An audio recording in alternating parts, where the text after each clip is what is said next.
जालौर में सीएम भजनलाल शर्मा क्या कुछ कह रहे हैं, सीधे आपको लिए चलते हैं और सुनाते हैं। लहर भारती जी, महाराज निम्बावास, श्री श्री 108 अमृतनाथ जी महाराज,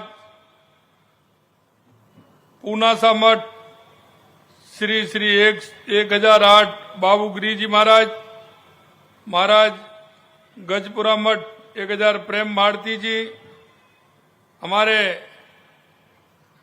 संघ के वरिष्ठ प्रचारक सम्मानीय विजय कुमार जी, हमारे लोकप्रिय सांसद सम्मानीय लुम्बाराम जी, आपके अपने विधायक श्री समरजीत सिंह जी, पूर्व विधायक रानीवाड़ा श्री नारायण सिंह जी देवल साहब, जिला प्रमुख जालौर राजेश राणा जी, जिला अध्यक्ष भाजपा जालौर दशराज पुरोहित जी, प्रदेश भाजपा के मंत्री श्री अजीत माड़न जी, जिला संगठन प्रभारी जालौर महेंद्र बोहरा जी, प्रदेश के मंत्री श्यामलाराम जी, समाज सेवी श्री दीप सिंह धनानी जी, पूर्व जिला अध्यक्ष श्री सरवण सिंह जी राव साहब, और मेरे सामने बैठे मेरे पूजा योग बुजुर्गों, नौजवान दोस्तों और इतनी बड़ी संख्या में मेरी माता बहनों, सबसे पहले तो मैं आप सभी का अभिनंदन करता हूं, वंदन करता हूं, आप सभी को मैं नमन करता हूं।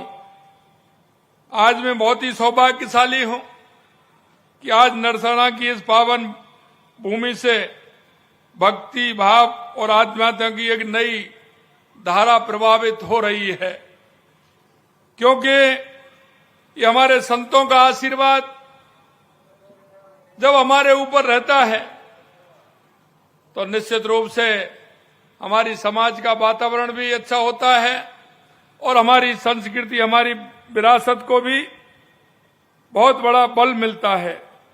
आज मैं नरसना के जनमानस की प्रबल भावना की बदौलत आज एक और आस्था के धाम बनकर तैयार हो गया है। ऐसे आस्था के केंद्र बनाने वाले में आप सभी गांव वासियों को, क्षेत्रवासियों को, विधानसभा के सभी लोगों को मैं बहुत बहुत धन्यवाद ज्ञापित करता हूं। आज मुझे पूजनीय संतों और श्रद्धालुओं की उपस्थिति में इस भव्य दूधेश्वर महादेव मंदिर में मूर्ति प्राण प्रतिष्ठा के आयोजन का हिस्सा बनने का अवसर मिला। ये मेरे लिए बड़े सौभाग्य की बात है कि मैं आपके यहाँ इस कार्यक्रम में आया और एक साथ आप सभी के दर्शन का लाभ मुझे मिला है। निश्चित रूप से मैं अपने आप को धन्य मानता हूं। मुझे विश्वास है कि यह महादेव की कृपा बरसेगी और दूधेश्वर महादेव मंदिर एक महत्वपूर्ण आस्था स्थल के रूप में उभर कर सामने आएगा। मैं इसके लिए नरसना वासियों के साथ जालौर और प्रदेश भर के समस्त श्रद्धालुओं को हार्दिक शुभकामनाएं भी देता हूं। साथियों, प्राचीन काल से ही हमारी भारतीय संस्कृति में हमारे आस्था के केंद्रों की बहुत बड़ी भूमिका रही है। यह मंदिर धार्मिक आस्था के प्रतीक होने के साथ साथ हमारी सामाजिक सांस्कृतिक चेतना के प्रमुख केंद्र भी हैं। इन देवालयों में भारतीय वास्तुकला की उत्कृष्टता के भी दर्शन होते हैं। मंदिरों में हमारी परंपराओं, हमारी संस्कृति और हमारे मूल्यों के संरक्षण का काम किया है। सार के रूप में कहूं तो मंदिर भारतीय सनातन संस्कृति की आत्मा है, आत्मा, क्योंकि हम इनके माध्यम से हमारे अंदर जो ऊर्जा हमें मिलती है, निश्चित रूप से वो ऊर्जा हमारे मन को भी संतुष्ट करती है और आने वाली पीढ़ी को एक आस्था के रूप में, एक सांस्कृतिक विरासत के रूप में एक रास्ता भी दिखाती है। मंदिरों ने हमारी परंपरा, हमारी संस्कृति, हमारे मूल्यों के संरक्षण का काम किया है। आध्यात्मिक क्षेत्र में भारत की जो उपलब्धियां रही हैं, जो पहचान है, उससे हमारे मंदिरों का अहम योगदान है।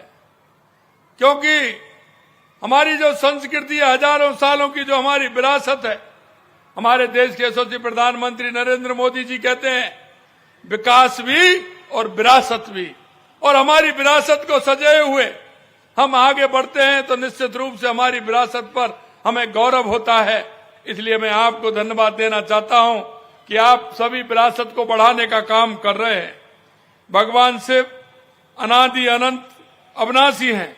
लोक हित में आपने देखा भगवान भोलेनाथ का विषपान करके नीलकंठ कहलाने वाले भगवान शंकर भक्तों पर कृपा करते हैं और वो इसीलिए उनको भोले भंडारी कहते हैं।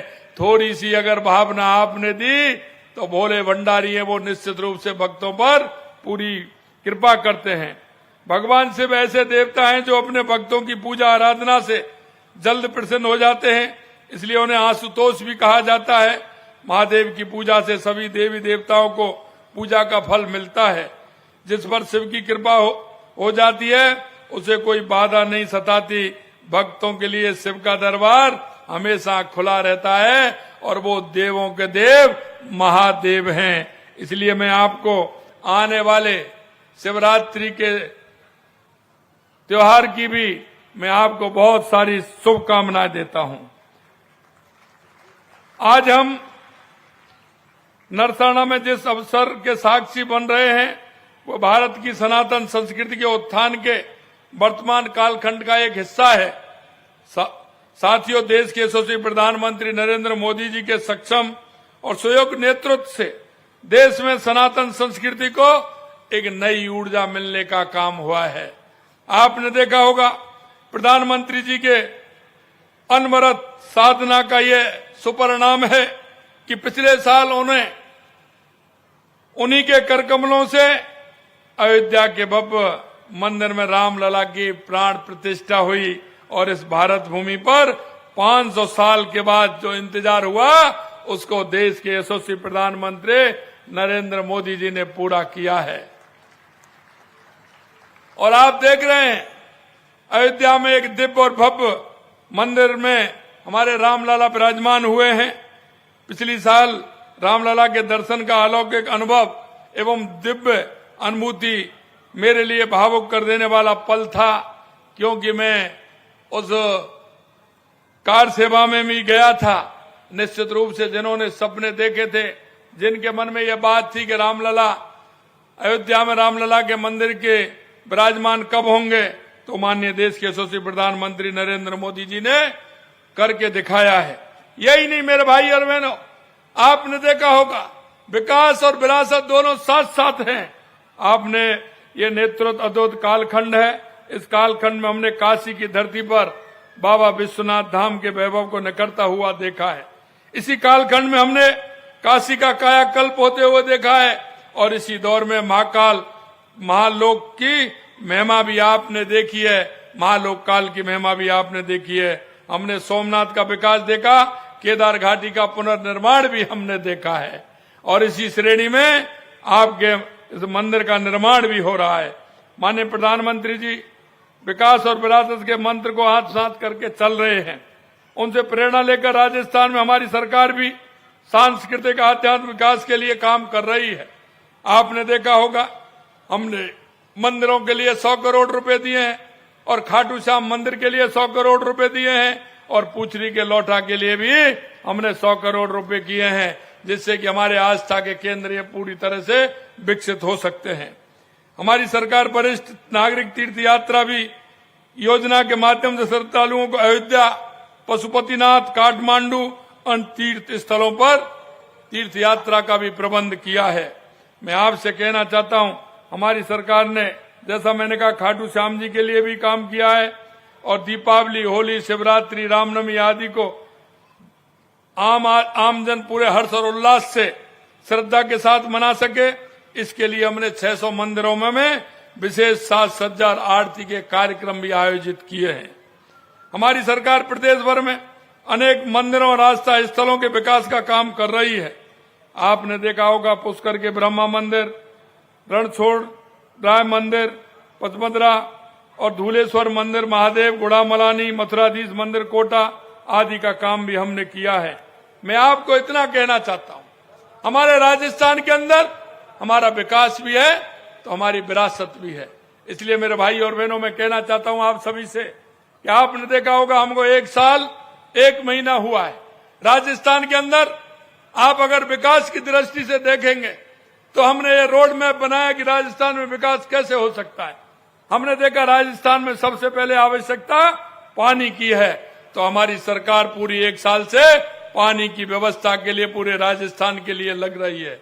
आपने चाहे हमारी ERCP की योजना हो, यमुना जल हमारा समझौता हो, चाहे हमारा देवास स्कीम से उदयपुर से हमारा पानी चित्तौड़गढ़ होते हुए राजसमंद और हमारे इस क्षेत्र को पानी मिले, उसके लिए हमने जो हमारे पानी आधा अरब सागर की तरफ जाता था और आधा पानी हमारा हिंद महासागर की तरफ आता था। अरब सागर की तरफ आता था, वो समुद्र में जाता, कोई काम नहीं आता। उसका भी हमने टनल बना करके, एनीकट बना करके उसको लिया है, जिससे हमारे उदयपुर की प्यास बुझे, राजसमंद और चित्तौड़ की प्यास बुझे। अगर आप वर्षा अच्छी हो तो उस पानी का लाभ पूरे राजस्थान को मिले, ये भी हमने बढ़ाने का काम किया है। यही नहीं, हनुमानगढ़ गंगानगर से लेकर के बीकानेर, नागौर, जैसलमेर, बाड़मेर तक जो हमारी इंदिरा गांधी नहर का पानी है, वो भी हमको पूरा पहुंचे, इसके लिए भी हमने प्रयास किए हैं। और हमने पोंग डैम से हमारा जो पानी कम था उसको बढ़ाने का अनुरोध किया है और उन कच्ची नहरों को पक्की बनाने का काम भी हमारी सरकार ने किया है। मैं आपको कहना चाहता हूं, मुझे पता है जालौर, सांचौर, हमारा पाली, सिरोही, इसमें पानी की कमी है, लेकिन मैं आपसे कहना चाहता हूं आने वाले समय में हम माही डैम से और हमारा जमाई बांध तक पानी ला करके इस क्षेत्र को भी हम आगे पानी लेकर के आएंगे। हम जानते हैं, हमने पूरे राजस्थान का नक्शा बनाया है, पूरे राजस्थान में कहां से पानी आ सकता है उसकी व्यवस्था हम कर रहे हैं। मैं आपको यह विश्वास दिलाना चाहता हूं, हमने पानी के रूप में यह व्यवस्था की है। आगे आने वाले समय में हमारे 2-3 प्रोजेक्ट आए हैं। ERCP का 13 दिसंबर को देश के यशस्वी प्रधानमंत्री नरेंद्र मोदी जी ने उसका शिलान्यास किया है। यमुना जल का हमारी अभी टास्क फोर्स बनकर के उसका काम भी DPR के लिए बन रहा है, इसका भी हम काम कर रहे हैं, क्योंकि सोम कमलाम से पानी आएगा और वो पानी आकर के जमाई बांध में आएगा, माई डैम से, इसके लिए भी हम आगे बढ़ रहे हैं। और जमाई डैम से वो पानी आपके यहां तक आए, इसकी हम पूरी तरह से व्यवस्था करेंगे, ये भी हम आपको विश्वास दिलाते हैं। क्योंकि योजनाएं बड़ी हैं, समय लगता है, लेकिन हम आपको ये विश्वास दिलाते हैं कि योजनाओं को धरातल पर लाने की हमारी सरकार पूरी तरह से कोशिश कर रही है। और मैं एक बात और कहना चाहता हूं, दूसरी समस्या हमारी यहाँ बिजली की थी, हमारे किसान को बिजली नहीं मिलती थी। हमने किसानों से वायदा किया है कि हम 2027 तक किसान को दिन में बिजली देंगे। उस क्षेत्र में भी हमने काम किया है, 2,24,000 करोड़ रुपए के MOU करके वो धरातल पर उतार के हमारे किसान को दिन में बिजली मिले, हमारे उपभोक्ता को बिजली मिले, हमारे उद्योग को बिजली मिले, ये काम भी हमने किया है। अब हमने हमारे जो युवा भाई और बहन हैं, जिनके लिए आवश्यक है कि रोजगार कैसे मिले, तो उस क्षेत्र में भी हमने काम किया है। आपने देखा होगा हमारे जो भाई बहन पिछली सरकार में जो पेपर देते थे, आए दिन पेपर लीक हो जाते थे। पिता विश्वास करता था, बेटा बेटी उनको विश्वास दिलाते थे कि हम परीक्षा में पास होकर के हम निश्चित रूप से आपके सहयोग में काम करेंगे, हम उनको सरकारी नौकरी मिलेगी। लेकिन मैं कहना चाहता हूं, 19 में से 17 पेपर लीक करके उन युवाओं के सपनों को बर्बाद करने का काम किया तो कांग्रेस की सरकार ने किया। मैं आपको इतना ही विश्वास दिलाना चाहता हूं कि आपने देखा होगा 1 साल में एक भी पेपर आउट नहीं हुआ, और हमने कहा कि 1 साल में हम युवाओं को 1 लाख सरकारी नौकरी देंगे। आपने देखा होगा मेरे भाई और बहनों, हमने 60,000 नौकरियां दे दी हैं, 15,000 अगले महीने तक दे देंगे।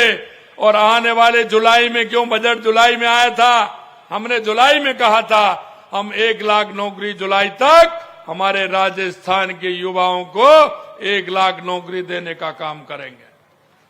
यही नहीं, आपने देखा होगा, मैं अभी देख रहा था, पढ़ने वाले छात्र छात्राएं जिस निगाहों से देख रहे थे, उनके मन में जो भाव और भावना थी, मैं जानता हूं, क्योंकि मैं एक आप जैसे ऐसे गांव से निकल करके आया हूं।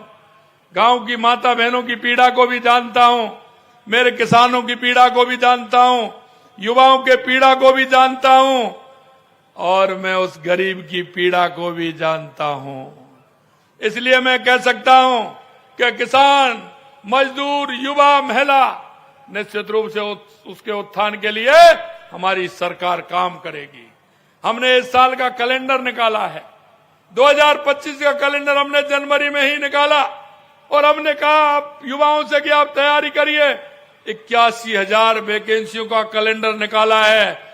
कब आपकी वैकेंसी निकलेगी, कब कौन से दिन आपकी परीक्षा होगी, रिजल्ट आपका कब आएगा और आपको नियुक्ति पत्र कब मिलेगा, ये भी हमने तय किया है, जिससे कोई किसी प्रकार की दिक्कत नहीं आए। हमने आपको संकल्प पत्र में वायदा दिया है कि हम 4 लाख नौकरी, सरकारी नौकरी आपको देंगे। मैं आपसे कहना चाहता हूं कि आप निश्चित रूप से तैयारी करिए। हमारी सरकार 5 साल में 4 लाख नौकरियां देगी, 4 लाख नौकरियां देगी। यही नहीं, आपने देखा हमने किसानों के उत्थान के लिए हमने कहा था कि आपको केंद्र से प्रधानमंत्री किसान सम्मान निधि तो मिलती है, लेकिन हम भी आपको देंगे।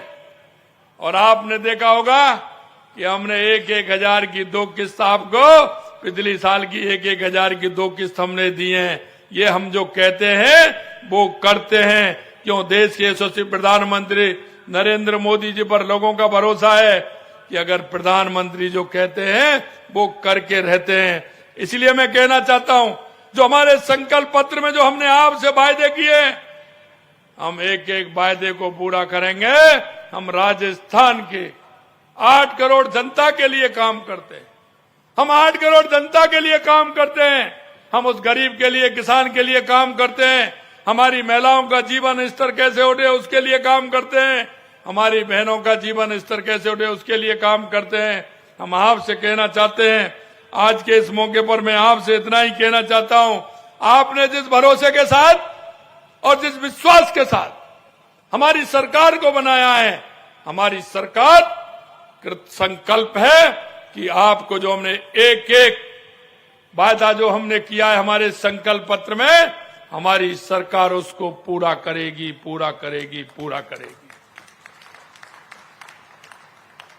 आपने देखा होगा, अगर मैं बताने लगूं तो हमने कल लगभग 1 साल के अंदर 50 से 55% वायदे हमने पूरे किए हैं। आप सभी को पता है कि जिस दिन से हमारी सरकार आई है, हमने हर काम हाथ में लिया और उस काम को कर रहे हैं। लेकिन एक बात और मैं कहता हूं, जिसकी दृढ़ इच्छा शक्ति होती है, ऊपर वाला भी उस पर मेहरबान होता है। अब की बार सभी के सभी बांध भर गए, वर्षा अच्छी हुई है। मैं देख रहा था ऊपर से, आपके भी टांके भरे हुए हैं, भरे हुए हैं ना। बारिश अच्छी हुई थी, अच्छी बारिश हुई है और बीच में मावट भी बढ़ गई, तो फसल भी ठीक है, किसानों के चेहरे पर मुस्कुराहट है। इसलिए मैं कहना चाहता हूं कि जब चलते हैं तो निश्चित रूप से ईश्वर भी देखता है और वो भी मदद करता है। आज के इस शुभ अवसर पर मैं इस मंदिर प्राण प्रतिष्ठा के लिए आप सभी को बहुत बहुत शुभकामनाएं देता हूं और भगवान महादेव से प्रदेशवासियों की सुख समृद्धि की, अमन चैन की कामना करता हूं। पुनः आप सभी को बहुत बहुत शुभकामनाएं, बहुत बहुत धन्यवाद। जय हिंद, जय भारत, जय राजस्थान, जय राजस्थान। एक बार जोरदार तालियां बजाओ हमारे राजस्थान के यशस्वी मुख्यमंत्री साहब। जी हाँ, तो आपने सुना सीएम भजनलाल शर्मा को। सीएम भजनलाल शर्मा को आपने सुना, प्राण प्रतिष्ठा कार्यक्रम में हिस्सा लेने पहुंचे सीएम।